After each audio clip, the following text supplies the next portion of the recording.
welcome to Turn the Page, the official podcast of the Syosset Public Library.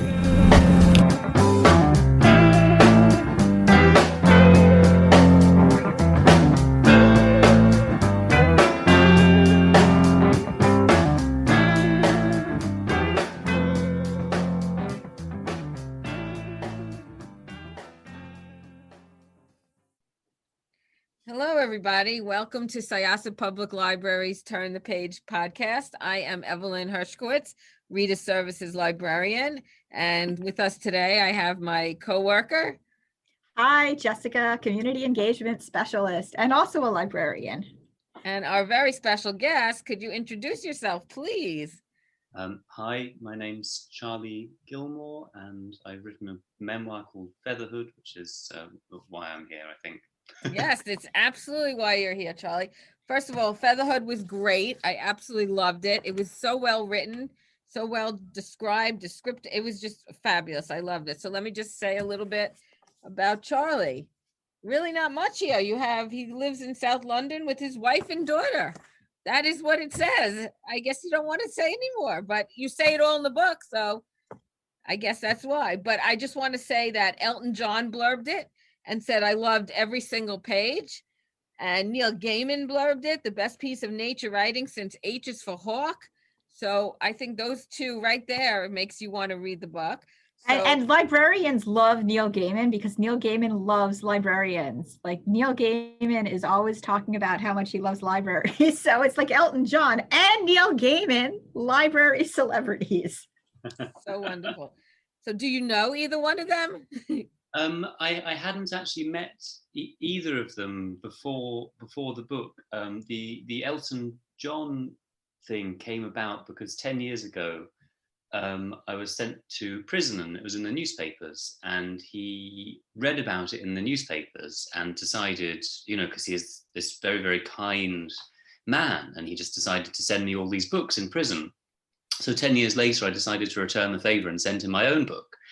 And got these messages coming through saying Elton John wants to get in touch. I thought, okay, that's pretty quick. I sent him the book about 3 days ago, and I suddenly started getting these emails that were just a sort of like blow by blow, page by page.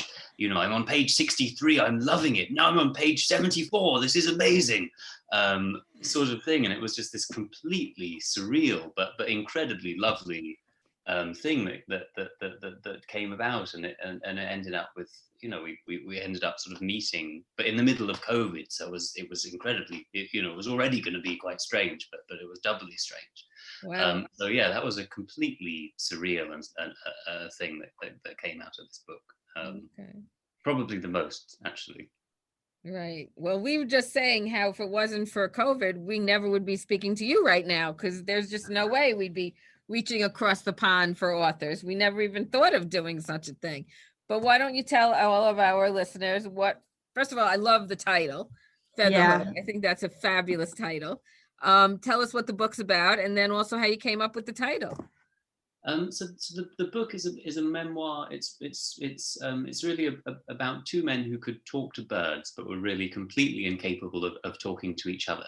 And the first man is my biological father, who was this eccentric poet and magician who vanished in the dead of night when I was a baby.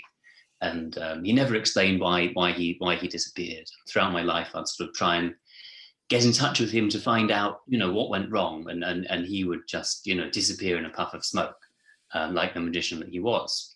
And the second man is me. And the birds come in because shortly before I got married, my partner brought home this magpie chick that she had found in the street. Magpies are members of the crow family. And I was sort of thinking, I had no idea what on earth I was going to do with this bird. So I was trying to find out how you look after a magpie. And I discovered that my biological father, before I was born, had an almost identical relationship with a jackdaw, which is another member of the crow family. So that is the sort of coincidence of crows on which the book is built, and it really sort of emerged from there. That's amazing. And I had no idea how many birds were members of the crow family as well. They're very common here in Britain. They're a sort of quite small, beautifully coloured member of the crow family, which is, as you point out, there are quite a lot of crows. There's ravens, crows, rooks, jackdaw. And I know ravens are very important in London to the Tower, I believe. There's like lore about them. Yes. Yeah, supposedly if there are no ravens at the Tower, then Britain will fall. So they're kept there. Their feathers are actually clipped, so they can't fly away too far. This fascinating lore around the birds, and when I started writing the book, I really thought that it was going to be much more a book about, a magpie comes along and chaos ensues, and then it is that book, but it also became this much deeper book about my relationship with my biological father, which I wasn't entirely expecting when I started writing. It was good therapy, I guess, for you, huh? No. no. The therapy happens in another room. I would say the writing is actually quite bad therapy. Oh, I'm sorry. Yeah, no, but luckily, I've got a great therapist. Well, you write well. I very well. I am. Yeah, it was very, very good. I enjoyed it immensely, I have to say. Oh, well, thank you. Come up with the title Featherhood. I think that's such a great title. Featherhood, it wasn't easily arrived at. It's a sort of obvious pun, and I think it was my friend Rick Samada he wrote a beautiful memoir called "I Never Said I Loved You," and we were just sort of riffing jokes off each other, and I think it was a joke title at first, and then like many bad jokes, it got stuck, and it turns out it was a perfect title. But it definitely started as a him mocking me joke. Yeah, no, the title is fabulous. It definitely sums up the book. So what was it like living with a bird? Like, I know you wrote about it, but let's tell our audience what it's like living with this Benzine. Benzine was her name. Yeah, she was called Benzine by my partner because she was found in this junkyard where my partner has a studio, and it was this complete it's a horror zone full of puddles of petrochemicals that sort of have this sort of purple sheen to them, and a magpie's feather has a similar sort of purple petrochemical sheen, so she got the name Benzine after that. But yeah, I was quite ignorant about birds when she came into my life. I thought they were basically feathery automatons that just move around in the trees almost like clockwork, like insects. And it turns out, when you're living with a magpie, which is, a highly intelligent bird, they're not automatic at all. They've got personality, they've got character, they've got tastes, they've got preferences. It was an enormous discovery for me to find out that, they have individual likes and dislikes. So she loved me, obviously, because I, brought her up and gave her food and treated her nicely. But she absolutely hated my friend Sarah and would sort of creep up on her and, rip the earrings out of her ears, or, she was sort of loved Sarah's husband. And the way that a magpie expresses its love is by making presents. So she would go up to this person's husband and, present him with a dead maggot or a piece of raw meat and, stuff it in his collar or up his sleeve. Yes. And then his wife would say, "Oh, John, you've got some raw maggots in your sleeve. Let me brush that off you." And the bird would peck her fingers and start shouting. And my grandmother. How dare you take away the gift that I have lovingly given this man? Exactly, yeah. So some really complicated thoughts going on there, but in a brain no bigger than a walnut, which is incredible, when you think about that. And that these incredibly common birds, we see crows every day and we don't think much about them, but they're having these complex interactions with each other all the time. So, the book is as much a sort of a revelation about this sort of avian city superimposed on top of our own, as it is about the sort of mysterious and unknowable man that was my father. Wow. I was surprised at how much a magpie eats too. I mean, I was like, wait a minute, this little bird, how is this bird consuming so much food?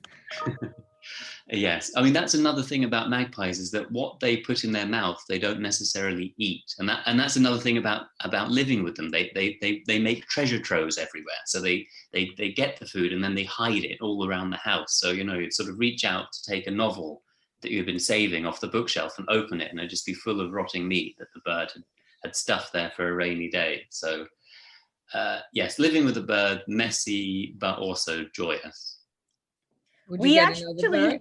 Yeah, we actually have, I think, at least 3 librarians on staff who have pet birds. They are not magpies. They are more the domesticated type. But I'm curious if when they listen to this, they'll say, yep, my bird too. Yeah, I mean, birds can be quite bratty, and I think any bird keeper will relate to that. I should say that it's not encouraged that people keep members of the crow family as pets. I mean, when I sort of took this bird on, my naive thought was that we could feed it up and then take it outside and release it, and that would be it. It would just fly away and it would be gone, and I'd feel a bit sad, but also we'd done this good thing. And we did do that, but little did I know that because they're so clever, they learn that you, a human, are the one that they should be around and be with. So when it came to release this bird, it just flew up into the air in a great big circle and landed right back down on my wrist again. And she was bonded to me pretty much for life from that moment, which is an incredible thing, but also the best place for a wild bird, in my opinion, is up in the trees. So it was in a way a sad thing too. So I'd certainly discourage anyone listening from trying to adopt a magpie or a crow as a pet, because yes, give them to the experts. Don't do what I did. Right.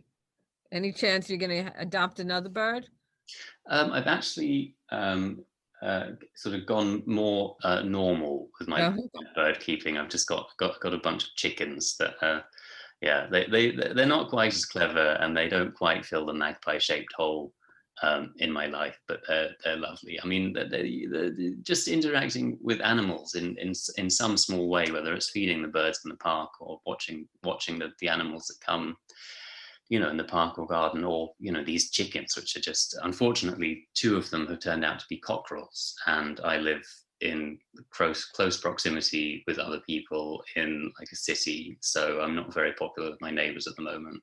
You have an alarm clock, is what you're saying. Yeah, basically. They're in the house with you? No, I've got them in there. So the breed is called Sarama, the tiniest breed of chickens in the world. They'll never really be bigger than pigeons. And I got them as chicks. And when they're chicks, they're not much bigger than bumblebees. So this incredibly, and I sort of thought that they'd be perfect for the city because they're so small. But 2 of them turned out to be cockerels. And even though they're tiny, they're still incredibly loud.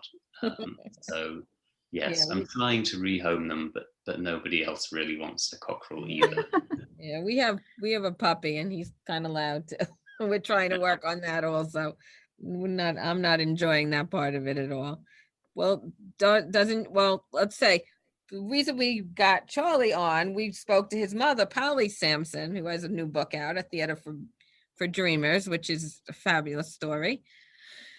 So doesn't your mother have a farm? Can't you leave the chicks with her? That's what I'm definitely angling towards. I think. Well, Polly, let him bring the chickens to you. We'll ask her for that so that he doesn't disturb his neighbors. Yeah, no, that would be the perfect outcome, because otherwise, yeah, I think probably what most chicken keepers would do would you'd eat the roosters, but I've sort of known these animals since they were almost eggs, and I'm quite fond of them. So yeah, but thank you. Shout out to my mum. Take the roosters. Yes, take them, Polly. Please give your son a break. So what else could we say about the book without giving too much away? I mean, do you want to speak about your biological dad at all, and I mean, it's an interesting question. Do spoilers ruin the reading experience? I personally don't mind plot spoilers. Okay, I'm well, I think it's different actually with somebody nonfiction. who seeks out spoilers because Yeah. sometimes it softens. Like I'm like, okay, I don't know how, I don't need to know how it's going to happen. I just need to know it's going to happen, and then like I know what I'm going into. I think spoilers are different with a memoir than it is with a novel. I True. think it's very different because this is your story, this is your life, and sometimes you can even find that just by searching the internet, as opposed to a novel with twists and turns, and you don't want to give those away. So, But you don't get the emotion with spoilers when you read a spoiler online versus reading it in the memoir. okay. So do we want to talk a little bit about your relationship with your dad? Yeah, I'm happy to. Yeah. Biological dad. You say the name because I think you will say it much nicer than I can. It is a bit of a tricky name. So his name was Heathcote William, and yeah, he was a very talented and well regarded in his day sort of poet and playwright, and many strings to his bow. Actor, magician, anarchist. He has this incredibly colourful personality who I never really knew. And yeah, that sort of sums him up, really. But he did have a bird, so that you guys did have that similarity. Exactly, yeah. So sort of throughout my life, I was trying to get to know this man, and it never really went that well, and I never knew why, because I sort of knew about as much about him as there was in the public domain, so I could sort of read his Wikipedia page, and he sounded like someone I really wanted to know, because there were all these incredible stories that had been sort of passed from one hand to the other, so who knows how true they were, but he'd sort of used his conjuring abilities to steal Christmas from Harrods, and he'd taken control of an entire part of West London, opened the houses to the homeless, and then declared independence from the United Kingdom, and had himself crowned mayor, and all these sort of fascinating, wild stories about this man. And so, throughout my life, I was often looking for connections with him and ways of getting to know him. And, never had much success. And then there was this coincidence of crows. My magpie, his jackdaw. And at that point in our relationship, we were emailing a bit, but he didn't really want to talk about the bird at all. But he had written this quite lovely poem, a narrative poem about his relationship with the bird. And so I was able to sort of piece together fragments from there. And he had been living in this stately home in Cornwall called Port Eliot. And he lived in a sort of crow's nest situation. He had control of one wing of the house there. And he lived in apparently like a sort of messy animal himself. He had sort of a nest of dirty laundry that he slept in. And went from there to his desk and couldn't be bothered to go to the bathroom, so just filled up bottles and saucepans and whatever was lying around with his own urine, and also kept this jackdaw there. So you can only imagine the mess that he must have been living in.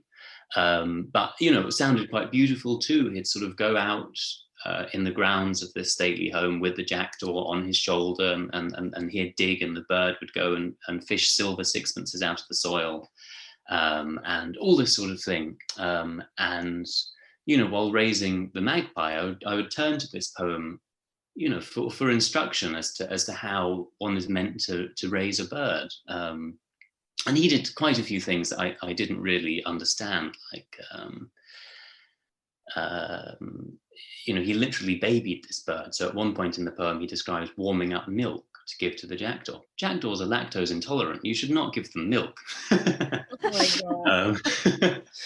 But it was this sort of conundrum. How was this man able to baby a bird when he, vanished in the middle of the night when faced with his own baby? So it was this sort of complicating factor. And we had a sort of reunion over his deathbed, and we never really had a proper conversation. He never really explained why he disappeared, and then, spoiler alert, he died. And he was a writer, he was a hoarder, one of the things that he hoarded was his writing. And after he died, I was able to go through his stuff, and it was, it was piles and piles and piles of, sometimes insane, sometimes troubling, sometimes fascinating documentation about his life. And, after his death, I was able to get to know the man to the extent that you can ever get to know anyone by the written artifacts that they leave behind. Are you going to be able to publish some of his works, or? So I don't actually have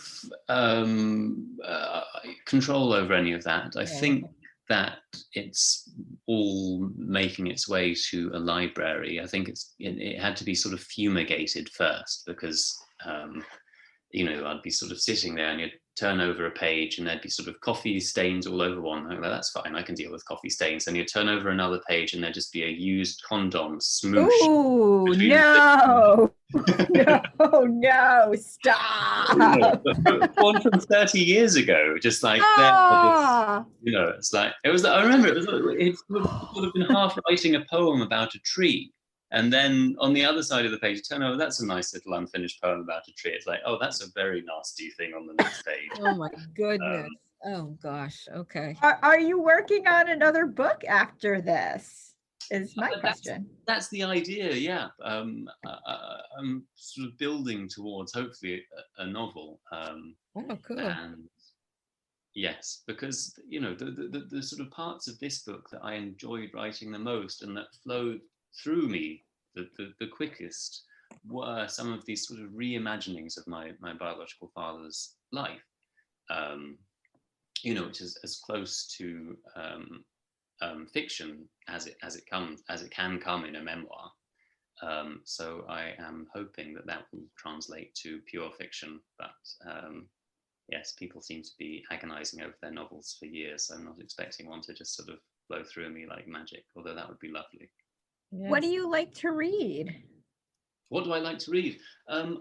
I've just had a great run of novels sort of about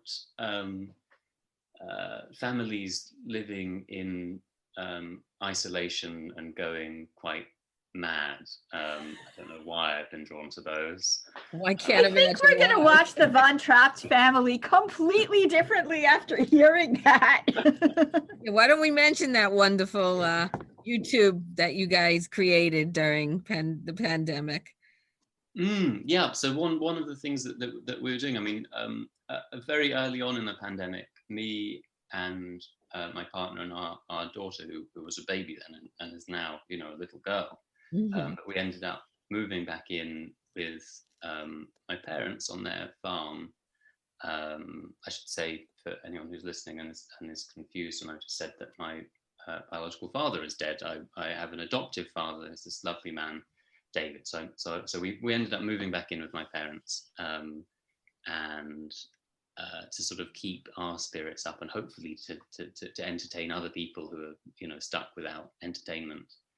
We started doing these broadcasts. So we'd do a little reading, a little music. It's called the Von Trapp family after. They're wonderful. Yeah, and it was a lot of fun. Find them on YouTube. Anyone who's listening. Yeah, no, it was a lot of fun, and it sort of kept everyone purposeful, I think.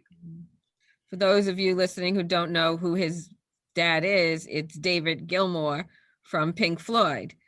And his mom, Polly, and David have written many songs together. So you definitely come from a very well-written family. Yeah, there's that Milosh quote that I've been trying to find exactly where it comes from, but that famous one, when a writer is born, the family's finished. I don't know what it's like when, there's like three writers. Is the family completely finished, or is that do they balance each other out? I don't know, but well, the more the merrier. The more writing, the better. We're very pleased with that. Think of it like a tree, and then you drop seeds and there are more trees. That's my anti-giving tree story, because I've always been I'm not a fan of the Giving Tree. I don't know if you're familiar with the Shel Silverstein book. It's this boy, and he's always going to the tree, and he takes all of her apples, and then eventually she gives him everything, and he goes away and he comes back. Eventually she's a stump and he sits on her. And that's my very like, yeah, people love that book. I read it completely differently, but like my feeling was always like, but what if the tree dropped apples and the seeds, and then there was a forest of trees, and the boy could take his family to have a picnic under them? So maybe that's where the quote should be going. Like, you know, like the writer drops seeds, and other writers and books come out of that. Just my thought as a librarian. Yes. The family of writers rather than the biological family. Yeah. My stamp of approval there. Evelyn, do you have any other questions before we go? Just, if you don't want to answer this, you don't have to, but growing up with David Gilmour, did you go to concerts and did you meet lots of other rock stars? Yes, I definitely went to concerts. I don't know if I met lots of other rock stars. I suppose I must have done, but when you're very small, you just sort of think of them as, you know, just some other strangely dressed adults talking loudly. I don't know. I fell in love with music at a very young age, so I was, you know, loving all those rock stars pretty young. So I think that would have had a very big effect on me. But no, I think people are really going to love it, and I know that we're very much looking forward to what comes next. So well, thank you so much. Beautifully written. Beautiful. Thank you, and thank you so much for having me on here. It's been a lot of fun. Okay. All right. So we're going to close this chapter of Turn the Page. This is Evelyn, Reader Services Librarian, and with me I have Jessikah, Community Engagement Specialist and also a librarian. And our very wonderful memoir author, Charlie Gilmour. Thank you, Charlie, so much. We really appreciate you speaking with us. It's time to close this chapter of Turn the Page. Join us for the next episode.